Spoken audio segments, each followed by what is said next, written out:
বন্ধুরা কেমন আছে সবাই? আজকে আমি চলে যাচ্ছি খালাতো ভাইয়ের মেয়ের আকিকায়। তো এই ছোট্ট একটা ব্লগ নিয়ে এলাম। কেমন লাগছে আমাকে বলো, ভালো লাগলে কমেন্ট করো, অসুবিধা নেই। আমাকে কেমন লাগছে ভালো বলবে সবাই।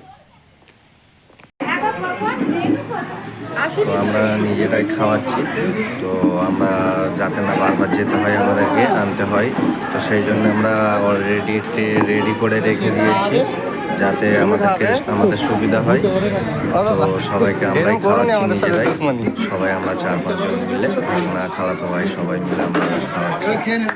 আমরা খেতে বসে গিয়েছি অলরেডি। এখন চারটে বেজে গিয়েছে খেতে খেতে। তো আমি শুধু লেগ পিস নিয়েছি দুটো, আর একটু চিলি চিকেন খেয়েছি। বাকি ভাগনা খালাতো বোন সবাই আছে, সবাই একসাথেই খেতে বসছি। তো যার জন্য আজকে অনুষ্ঠান ছিল, এই সেই আমাদের অনুষ্ঠানের চাদরের সাথে ম্যাচিং হয়ে গেছে জামা কাপড়। মুখটার জন্য বোঝা যাচ্ছে, নাহলে বুঝতে পারা যায় তুমি চাদর আছে। না না ঠিক আছে।